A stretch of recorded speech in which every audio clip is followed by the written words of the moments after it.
Offer letter পাইতেছি, payment করতেছি, সব কিছুর পরেও কেন রিজেকশন হইতেছে।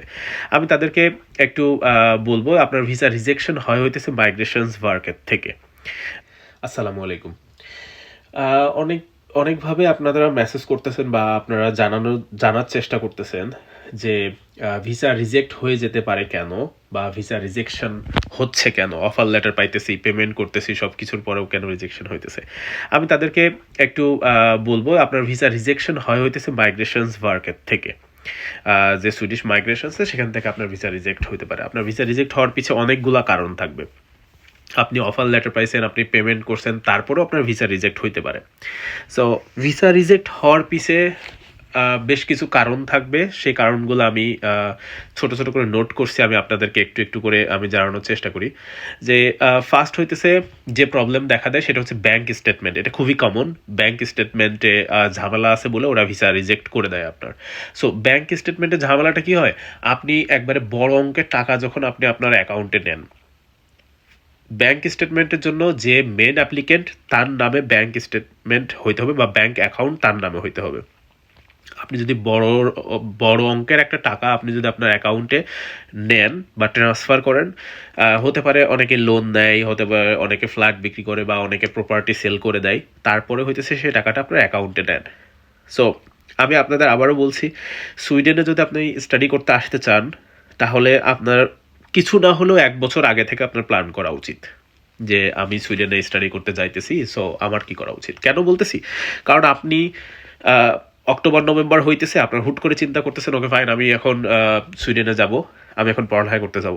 সো এইখানে সবথেকে বড় প্রবলেম এক হইতেছে আপনি আপনার ব্যাংক স্টেটমেন্ট নতুন করে খুলতেছেন, সেখানে আপনার ব্যাংক স্টেটমেন্টে যে ট্রানজ্যাকশন আছে, আপনি লেনদেন করছেন, সেই লেনদেনটা অ্যাকচুয়ালি তখন কি করেন, ধুম করে লোন করলেন বা ফ্ল্যাট বিক্রি করলেন বা প্রপার্টি সেল করলেন বা কারোর কাছ থেকে 10 লাখ 20 লাখ ধার নিয়ে আপনার অ্যাকাউন্টে রাখতেছেন। সো এইখানে সব থেকে বড় প্রবলেম এটা, যে আপনি আপনার ব্যাংক স্টেটমেন্ট যেটা আপনাদের কাছে চাওয়া হয় সেইখানটাতে যদি আপনার লেনদেনের পরিমাণটা নর্মাল না থাকে, যদি মনে করেন হুট করে আপনি ব্যাংক থেকে আপনি 70 লাখ টাকা আপনি আপনার অ্যাকাউন্টে ঢুকাইছেন, সো ইটস নট নর্মাল। ওরা আপনাকে জিজ্ঞেস করবে এই টাকাটা কোথা থেকে আসছে।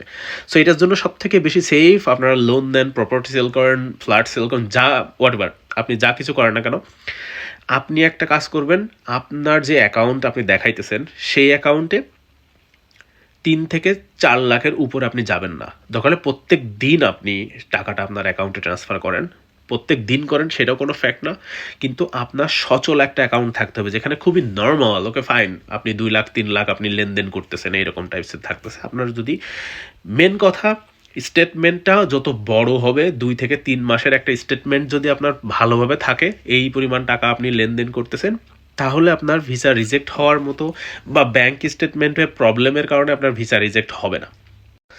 নেক্সট হইতেছে আপনি আপনার কারেক্ট ইনফরমেশন দিচ্ছেন কিনা।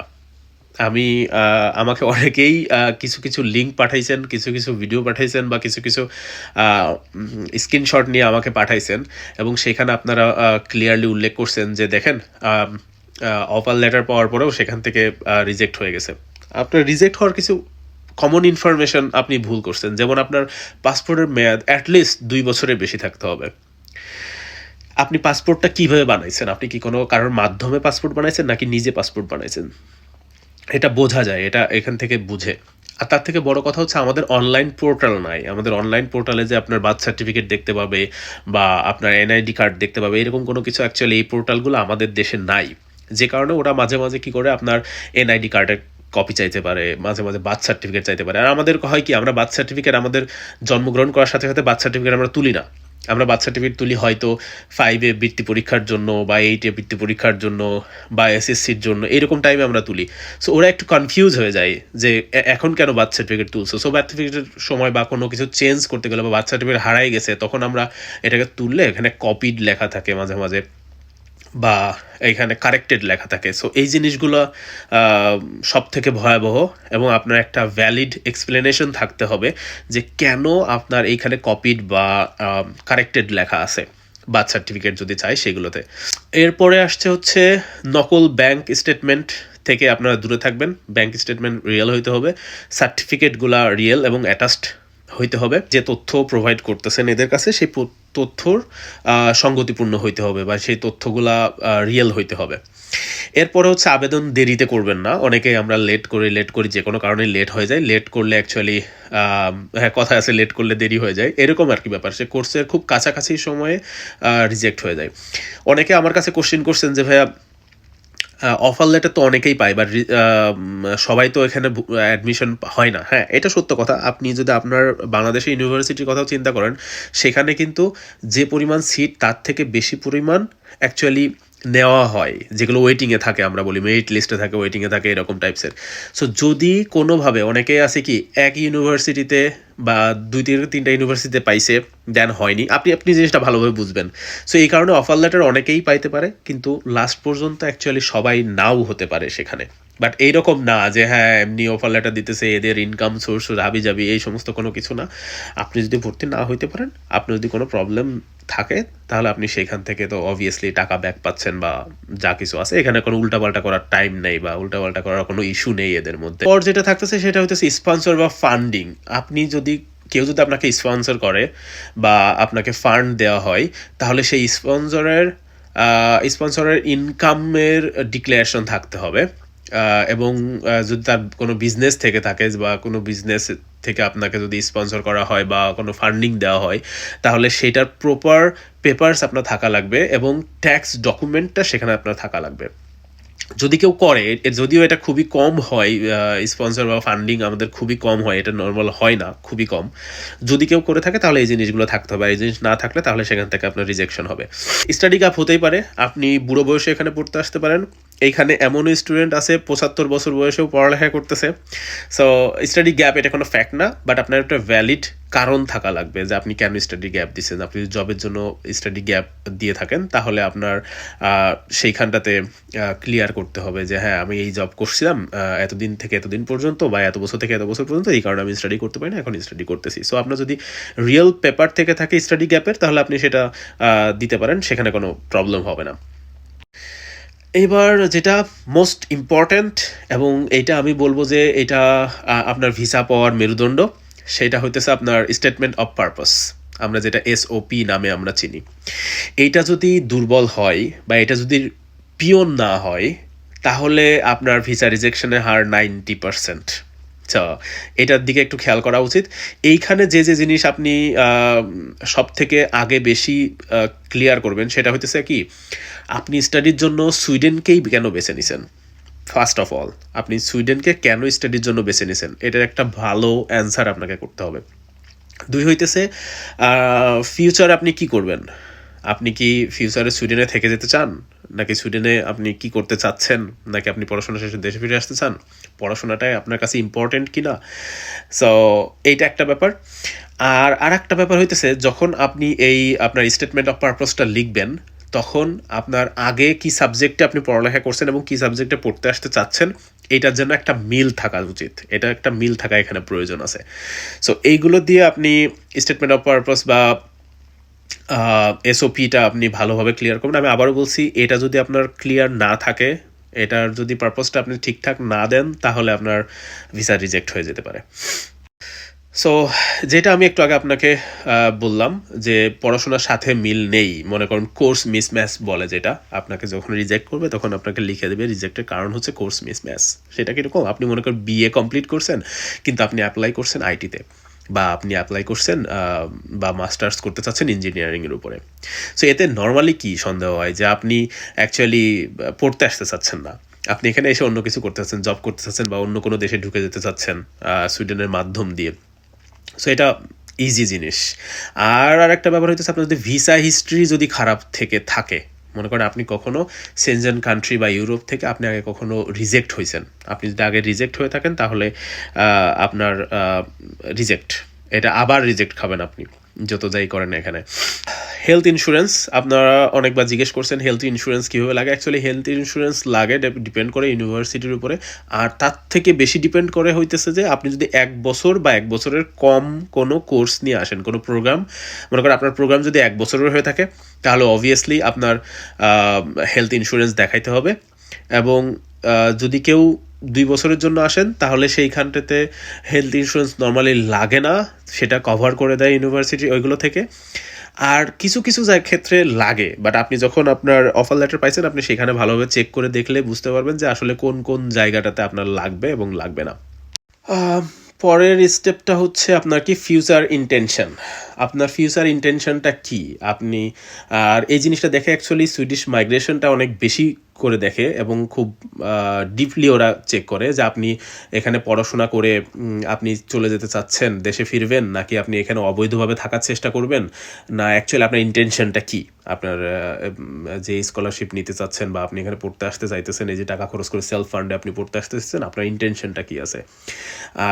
আপনি এখানে থেকে যাচ্ছেন, নাকি আপনি এখানে থেকে যেতে চান, নাকি আপনি এই দেশে এসে অন্য কোথাও চলে যেতে চান, নাকি আপনি এখানে অবৈধভাবে থাকার চেষ্টা করবেন। এরপর স্টেপ আসতেছে আপনার অ্যাকোমোডেশন। আপনি যে কোথায় থাকবেন, আপনি যে থাকার জায়গাটা আপনি কনফার্ম করছেন কি না।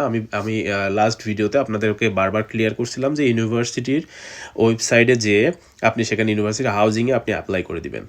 সো এই জিনিসটা খুবই ইম্পর্টেন্ট যে আপনি যে কোথায় থাকবেন, কি করবেন, কি না করবেন, সেই সমস্ত আপনি যদি ক্লিয়ার না করতে পারেন তাহলে আপনার ভিসা রিজেক্ট হয়ে যাওয়ার সম্ভাবনা বেশি। সো এই ছিল টোটাল। আর বাংলাদেশিদের জন্য যদি আমি ক্লিয়ার কি বলি যে এক্সট্রা সতর্ক থাকতে হবে, সেটা হচ্ছে ফেক ডকুমেন্ট দিলে লাইফ টাইমের জন্য আপনারা ব্যান হইতে পারবেন। আর লোন মানি দেখালে প্রপার প্রুফ দেখানোর দরকার আছে সেখানে। তো আমার কাছে মনে হয়েছে যে প্রপার প্রুফ আপনি যেটাই দেখান না কেন, বাংলাদেশ থেকে স্টাডি লোন অ্যাকচুয়ালি দেয় না। যেমন আপনার 5 সেমিস্টার অনুযায়ী বাংলাদেশে 10 লাখ টাকা খরচ হইতে পারে, কোনো কোনো সেক্টরে যায় দেখা যাচ্ছে